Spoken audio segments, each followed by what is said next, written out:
Salut, candidats et candidates, c'est encore avec un immense plaisir d'être parmi vous pour discuter d'un sujet concernant les particules chargées dans un mouvement de champ magnétique uniforme.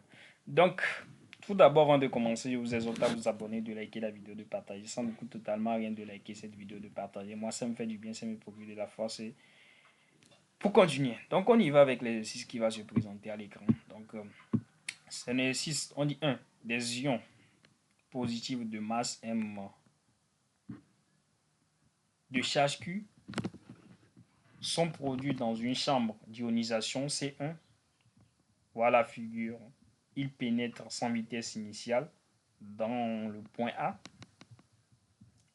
Dans une chambre C2, où règne un champ magnétique, un champ électrique uniforme E, produit par deux plaques planes parallèles P1 P2, entre lesquelles est maintenue une tension positive V U plutôt. On négligera le poids des ions par rapport aux autres forces. Établir littéralement l'expression littéraire de leur force, de leur vitesse au point A, le point O. 2. Dans la chambre C1, on produit simultanément des ions carbone, des ions magnésium de masse respective M1, M2 de charge Q1, Q2. À calculer les valeurs V1, V2 de la vitesse de ces points en eau, on donne la masse des protons qui est égale à 1,6 fois 10 puissance moins 27 kg, la charge élémentaire qui est égale à 1,6 fois 10 puissance moins 19 coulomb, on donne la tension qui est égale à 400 volts. B. Que remarquez-vous? Était-ce prévisible? 3. Ces ions animés de vitesse V1, V2 de valeur calculée en 2 pénètrent dans une troisième chambre C3 dans la fin où règne un champ magnétique B de direction perpendiculaire au plan de la figure. Donc, A. Préciser sur un chemin en appliquant votre démarche le sens de P pour que les ions parviennent dans le domaine D. B. Montrer que dans C2, les ions ont un mouvement circulaire uniforme dans le plan de la figure C. Calculer, comparer les rayons C R1 et R2 correspondant aux ions carbone et magnésium. Donc on donne B égale à 0,25 Tesla. Peut-on dans ces conditions séparer ces ions? On y va avec la correction. Donc on nous dit de déterminer déterminer la vitesse au point D. Au point D. Donc on va appliquer le théorème de l'énergie cinétique au point A et O. Donc la variation de l'énergie cinétique est égale à la taille des forces sensorielles. Donc l'énergie cinétique EC égale à la force FE qui est égale à Q. B est positive. Donc V0 égale à V1 égale à U. Donc V0 égale à racine de Q U sur la masse. Donc, on dit de calculer la vitesse respectivement V1, V2 du carbone, de l'ion carbone et l'ion. Donc, bon, comme on connaît ça, on va juste remplacer V1 égale à Q, M2Q, U sur M1. Or, M1, on nous a donné juste la masse du proton, mais la masse de l'électron. Donc, ça donne 16 fois. Donc, on prend ce qui est en haut là-bas. On prend le A. AZ. Donc, A fois la masse du proton, bien de l'électron. Donc, ça fait M égale à 12, M0 qui est égal à Q fois la charge. Donc, nous avons plus 1 ici. Donc, ça fait E.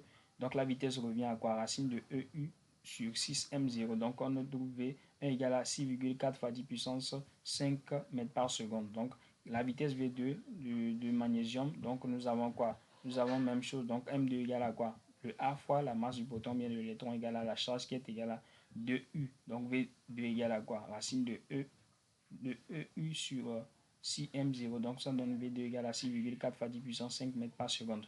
Donc, les deux particules ont la même vitesse. Donc, oui, le résultat était prévisible parce qu'on voit que la charge massive Q sur M, c'est la même chose. C'est la même chose. Q sur M, si tu remplaces, ça fait E sur pour ça, on a quoi? On a E sur 12 M0. L'autre, on a 2 sur 24 M0 qui donne E sur 12 M0. Donc, si vous voyez, c'était déjà prévisible. Donc, on dit 3, le sens de B. Donc, le champ magnétique est dirigé vers le bas et la charge est positive. Donc, on y va avec notre figure.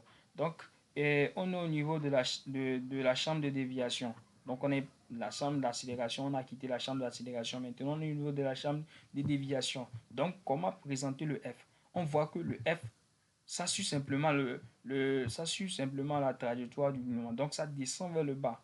Ça va comme ça. C'est ici, ça suit toujours la trajectoire. Donc, c'est ça. C'est FM, ça. Donc, ça va vers le bas. Ça suit juste le mouvement. Ça va vers le bas. La vitesse, lui, il est comme ça. Donc, si on va appliquer, on veut placer la règle de la main droite, de la main, donc tu vois ta main. Je vous ai expliqué brièvement dans les vidéos. Donc, je vais encore expliquer. Donc, les 4 doigts représentent QV. Le pouce représente le sens de FM. La paume, c'est le B. Donc, la force magnétique B.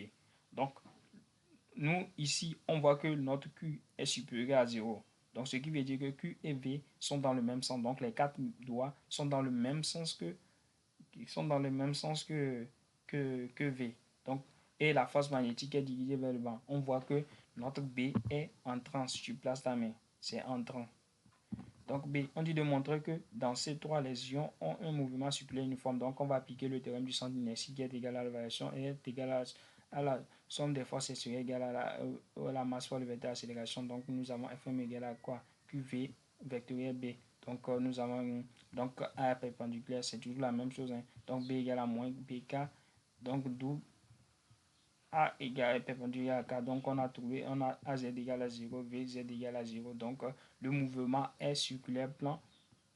Le mouvement est circulaire et uniforme. Est circulaire et uniforme. Donc la vitesse aussi est constante. Donc pas de problème. Donc le mouvement est ici, on a déterminé le mouvement est plan déjà. Le mouvement est circulaire. C'est ça. Le mouvement est circulaire. Donc, on en trouve R qui est égal à mv sur QB. Donc, on dit valeur et la valeur de R1 et R2. Donc, on va juste remplacer un R1 égale à quoi? MV1 sur 2. Donc, on sait que M1 égale à 12. Donc, V0, V1 égale à ça. Donc, V1 égale à 2 sur B, racine de 2. On va trouver la même chose parce que nous avons QM qui sont toujours égaux. Donc, nous avons R égale à 3,87 cm. Donc, R1 égale à R2. Donc, on peut pas séparer ça. On peut pas les séparer. On peut pas savoir c'est qui est qui. Donc, on peut pas les séparer.